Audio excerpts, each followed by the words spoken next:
The 90s hatchback theme continues here on Hubnut.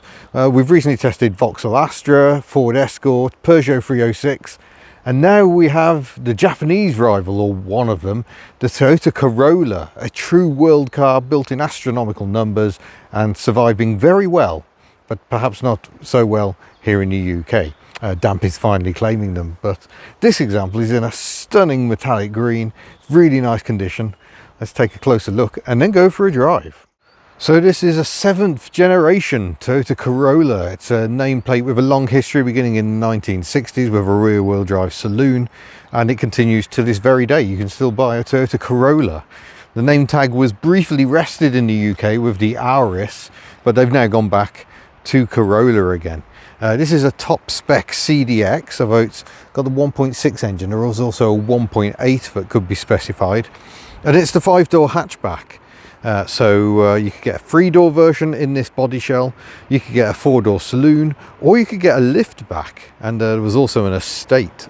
Benefit of the CDX spec on the outside, we get a mean and moody spoiler, and we get some lovely alloy wheels, and body colour, everything.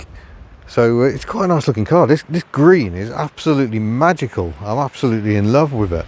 They also get a steel sunshine roof, not glass, but it's inside where things get really posh.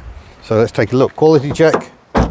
Yep, just as you'd expect, very solid Toyota vibes. The 90s was the time of colourful interiors, so even a rather staid Toyota still gets this it's like a brush effect going on.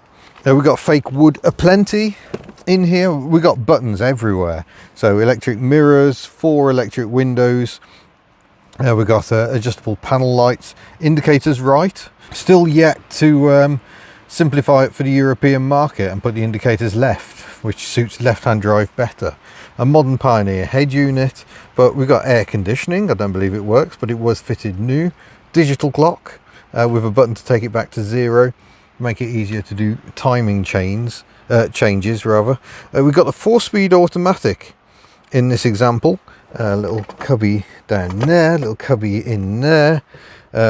Weirdly, the headlamp leveling switch is here on the center console. Little coin holder. We've got a tiny little compartment there. Glove box over there, absolutely stuffed. All the cramming in there, and then electric roof. So we've got separate buttons for tilt and slide, and the light can be turned on. Thusly, it's not a particularly exciting place to sit, but it's typical Toyota really. Everything's clear and concise, easy to read, and seat comfort seems pretty good as well, although this has got the head restraint angled right towards my head. Maybe that's been bent that way. It doesn't seem to want to go back. But nonetheless, it stops you getting a whiplash, which is the main point. We've got adjustment here for the seat angle. That's nice. That can make such a difference if you've got longer legs like I have, a bit more support underneath. The seat's a bit firm. The suspension's a little firm as well, but I'd say it compares pretty favourably with some of its rivals. The Peugeot 306 notably had the nicest seats out of all the cars we've driven in this market sector. But yeah, it's a nice place to sit. Visibility is still pretty good as well. Let's see how the rear seat compares. But unlike the 306 we tested, there's actually rear doors, so that helps. And if I climb in, oh, you sit quite high on this rear seat, which does mean my head is just scraping the roof a little. That's a bit of a problem. So there's no centre armrest, but there is a split rear seat for extra practicality, and these hints of a head restraint, which are obviously no use for me whatsoever, but would be helpful for children. But yeah, even though my head's brushing the top, there's plenty of leg room with a seat set for me, and it's not a bad place to sit at all back here. And I haven't put the ignition on, so I can't do a rear window test. Oversight. Let's do it, because I do like to know how far down will it go. Ooh, that's quite impressive. It's not all the way down, we've got a bit left there, but yeah, I'll take that. Plenty of ventilation on offer here in the back.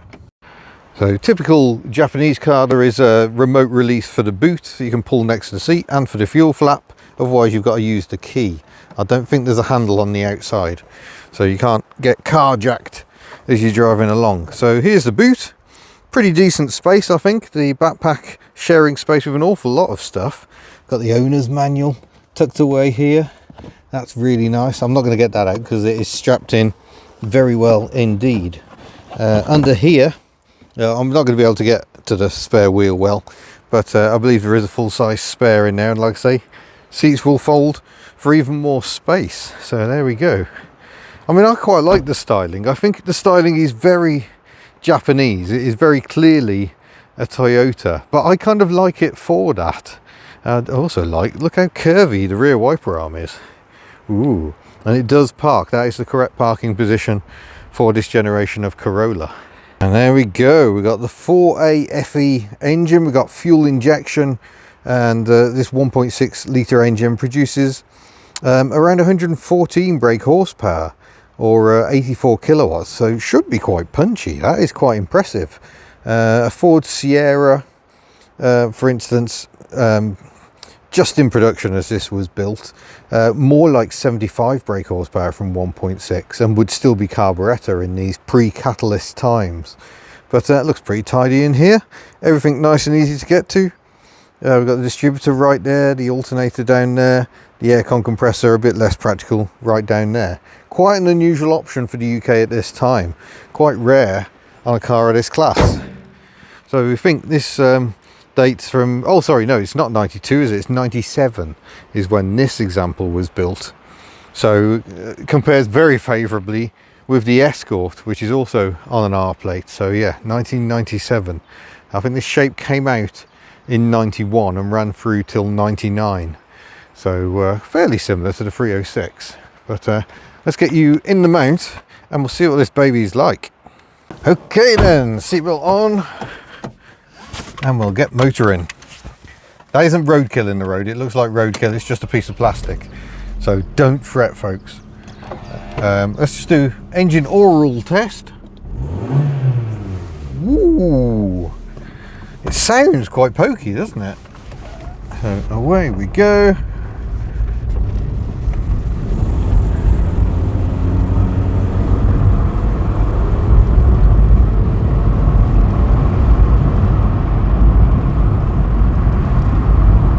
And it seems to gather pace quite nicely. I found on the drive to this location, it occasionally gets a bit caught in a lower gear when you're going up a hill, and you don't really want to absolutely mash the pedal in the floor. I think that may be the only way of doing it, unless you manually down change. There's no overdrive. Oh, there is an overdrive button. So overdrive button kind of puts it in third gear, and then you got second and low.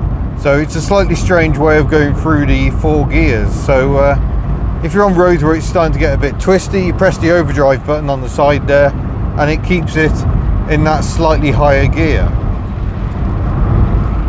I'm going to do the window up fully. So there is a fair bit of road noise, but I have to say the ride is quite nice and compliant. I was a bit surprised by that. By the 90s, the Japanese were starting to cotton on to suspension settings for Europe, where our roads tend to be not quite so good as Japan, I'm guessing, judging by how firm Japanese cars can be.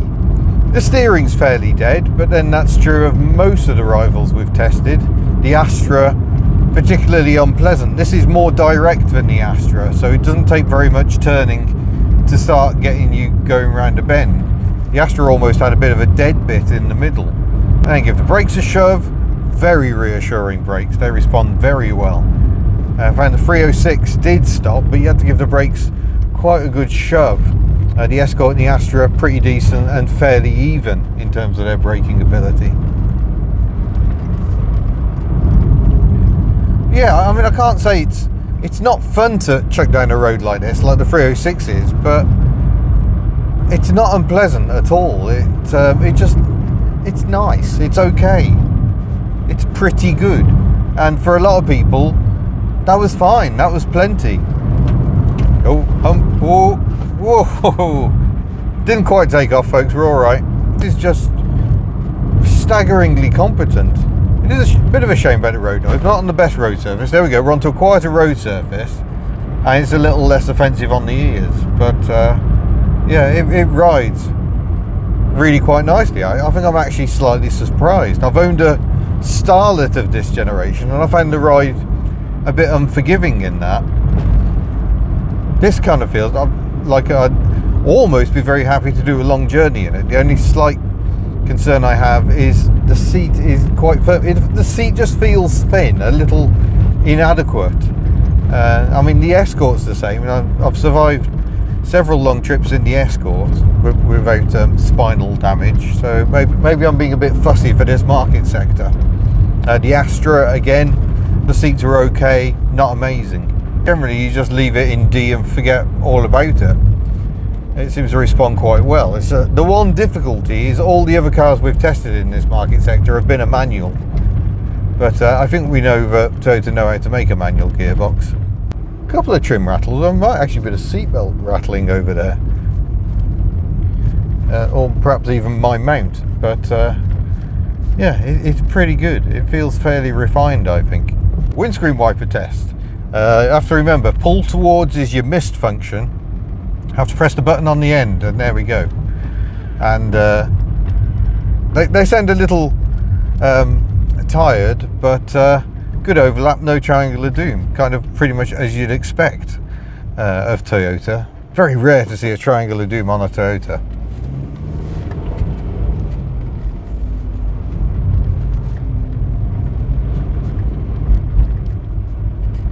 Speed limit signs, so we'll get to test the kickdown. Are you ready? Hold on to your hats.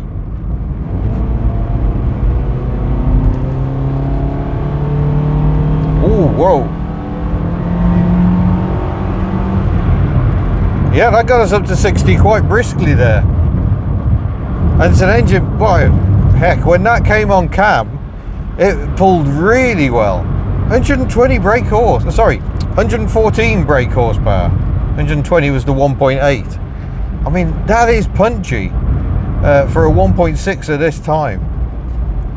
It's a little dead at lower revs, and does need provoking with this gearbox. It's a nice lazy gearbox. It doesn't really want to get it screaming. So most of the time, yeah, I couldn't even tell you what gear I'm in. It's just the revs are low, 2,500 revs at the moment. Yeah, there's a slight exhaust heat shield resonance going on very occasionally. You know, even Toyotas get older.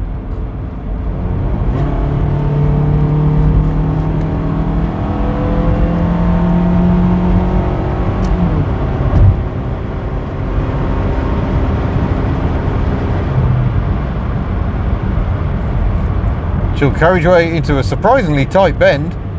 Oh yeah. This handle's tidy. But now we've got the issue, we've got this bit of an incline. It doesn't want to kick down, but if I just press the overdrive off button, it'll hold the higher gear. Because otherwise, you know, you got bends, you're having to ease off, it'll go back into top again. We actually want to just hold the higher gear while we're dealing with these bends.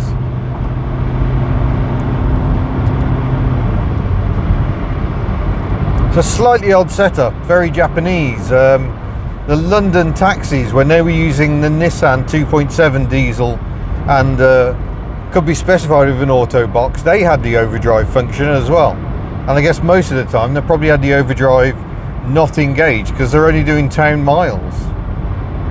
Feels pretty decently mannered to me, folks. I like it. Very competent, a very good rival in this class. Hasn't got the sparky handling of the 306 or the delicious steering of the Escort, but it does pretty nicely. It's a pretty nice gearbox as well. So I just need to press the button to get out of park, and then I can go straight to drive without having to press the button. And then I can go down to second after pressing the button again to get into low. So it's nice and easy to use. I don't like one that demands button press for everything. That can get quite annoying, but it's definitely a car of two characters, this. Because if you want to bimble around and be gentle, it'll do that and you'll barely notice the gear changes. See, it's kind of syrupy smooth, but yeah, when you absolutely floor it, it sort of takes on a hilarious character you just didn't expect.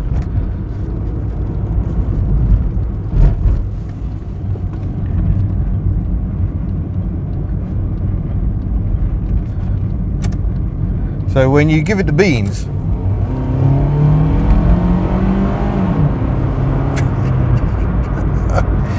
yeah, Jekyll and Hyde, this one.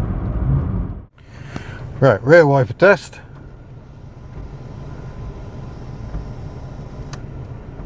Ah, that's a pretty decent old performance, isn't it? That's covering a lot of glass. Lovely. Well, there we go. That was the Toyota Corolla 7th generation, and a jolly decent car to drive as well. I think it surprised me that I think the ride and handling were actually a bit better than I expected, but yeah, it's not hard to see what the appeal is there. Great cars. I love this example. I love the fact it's still got its original dealer plates on. It's still this beautiful metallic green. So huge thanks to the owner Sam for letting me come down here to Devon and have a lovely drive. But I hope you've enjoyed that. Which one would I pick out of all the many cars? Well, it's difficult, isn't it? Because I love the 306, but that's going to have electrical reliability in a way a Peugeot just isn't. My own 306 had the wiring through the door going all haywire as they did. Yeah, that is quite tempting. If I could have the Peugeot seats in that, I think we're on to a winner. But yeah, huge thanks for watching. We'll see you in a future video. Farewell. The car in front is a Toyota.